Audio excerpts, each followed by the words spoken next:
व नुसल्ली व नुसल्लिम अला रसूलिहिल करीम अम्मा बाद फ़अऊज़ु बिल्लाहि मिनश शैतानिर रजीम बिस्मिल्लाहिर रहमानिर रहीम अस्सलातु वस्सलामु अलैका या सय्यदी या रसूलल्लाह व अला आलिका व अस्हाबिही या सय्यदी या हबीबल्लाह। हज़रत अनस रज़ियल्लाहु तआला अन्हु रिवायत फरमाते हैं कि हम हज़रत नबी करीम सल्लल्लाहु तआला अलैहि वसल्लम की बारगाह में बैठे हुए थे कि सरकार अलैहिस्सलातु वस्सलाम ने इरशाद फरमाया कि अहले जन्नत में से अभी एक शख्स जो है वो आएगा। तो हज़रत अनस फरमाते हैं कि थोड़ी देर हुई, एक शख्स अंसार में से आया और इस हाल में आया कि उसके चेहरे से वज़ू का पानी जो है वो टपक रहा था और उसने बाएं हाथ में अपने जूते भी उठा रखे थे। आप फरमाते हैं कि दूसरे दिन भी इसी तरह हुआ। सरकार अलैहिस्सलाम ने फरमाया कि आज तुम पर वो शख्स आएगा जो जन्नती है, अहले जन्नत में से है। दूसरे दिन भी वही शख्स आया कि इसी तरह उसके चेहरे से वज़ू का पानी टपक रहा था और बाएं हाथ में उसने जूते उठाए हुए थे। तो तीसरे दिन भी सरकार अलैहिस्सलाम ने फरमाया कि आज अहले जन्नत में से एक शख्स तुम्हारे पास आएगा। तो तीसरे दिन भी वही शख्स था। तो हज़रत अब्दुल्ला बिन अमर बिन आस रज़ियल्लाहु तआला अन्हु उस शख्स के पीछे चलना शुरू कर दिया। तो उस शख्स के साथ बात की कि मेरा घर वालों से झगड़ा हो गया है और मैंने कसम खाई है कि मैं 3 रातें अपने घर वालों के पास नहीं जाऊंगा। अगर आपकी इजाज़त हो तो मैं आपके यहाँ रहना चाहता हूँ। तो उन बुज़ुर्गों ने हज़रत अब्दुल्ला बिन अमर को इजाज़त दे दी कि आप रह सकते हैं। 3 दिन तक हज़रत अब्दुल्ला बिन अमर रज़ियल्लाहु तआला अन्हु उस बुज़ुर्ग के साथ रहे।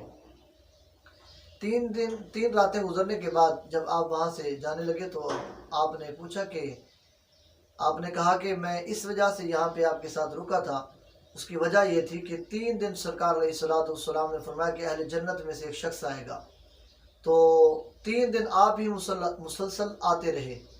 मकसद मेरा ये था आपके साथ रहने का कि मैं ये देखूँ कि कौन सा ऐसा अमल है कि जिसकी वजह से आपको सरकार अलैहिस्सलाम ने अहले जन्नत में से कहा। तो मैं वो अमल देखना चाहता था। तो मैंने तो कोई बात ऐसी नहीं देखी। तो हज़रत अब्दुल्ला बिन अमर फरमाते हैं कि उस शख्स के अंदर ये आदत थी कि नमाज के लिए वज़ू करते, नमाज पढ़ते और साथ जब रात को सोते, जब करवटें बदलते तो अल्लाह का जिक्र करते। एक ये आदत थी। तो मैंने सोचा ये तो कोई ऐसा काम नहीं है कि जिसकी वजह से ये अहले जन्नत में से है। कोई और ऐसा कोई मामला हो कि जिसकी वजह से ये अहले जन्नत में से है कि सरकार अलैहिस्सलाम ने इनके बारे में 3 दिन तक सरकार अलैहिस्सलाम ने फरमाया 3 दिन तक यही शख्स आते रहे। तो जब हज़रत अब्दुल्ला बिन अमर वापस लौटने लगे तो उस शख्स ने वापस बुलाया। उसने कहा यार अमल तो मेरा यही है जो तूने देखा है कि मैं वज़ू करता हूँ, नमाज़ पढ़ता हूँ, वक्त से नमाज अदा करता हूँ, जब मैं रात को सोता हूँ तो करवट जब बदलता हूँ तो अल्लाह का जिक्र करता हूँ, अमल मेरा यही है। लेकिन हाँ, एक अमल मेरा ऐसा भी है जो पोशीदा है। हज़रत अब्दुल्ला बिन अमर रज़ियल्लाहु तआला अन्हु ने अर्ज़ की वो कौन सा अमल है। तो उन अंसारी बुज़ुर्ग ने कहा कि मेरा अमल यह है कि मेरे दिल में ना किसी मुसलमान के बारे में हसद है, न कीना है, न बुग़्ज़ है।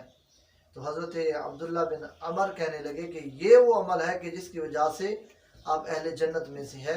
तो इस हदीस मुबारक से पता ये चला कि जो शख्स अपने दिल में किसी मुसलमान के बारे में बुग़्ज़, हसद और कीना नहीं रखता तो अल्लाह तबारक व तआला उसको जन्नत में मकाम अता फरमाएगा। अल्लाह करीम उसको जन्नत अता फरमाएगा।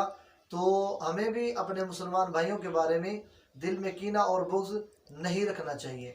तो जो इस पर अमल करेगा, अपने दिल को साफ़ रखेगा अपने मुसलमान भाई के लिए, तो यकीनन अल्लाह तबारक व तआला उसके लिए जन्नत का रास्ता भी आसान फरमा देगा और अल्लाह करीम उसको जन्नत में आला मकाम अता फरमाएगा। अल्लाह करीम हमें इस हदीस मुबारक पर अमल की तौफीक अता फरमाए। व आखिर दावाना अनिल हम्दुलिल्लाह।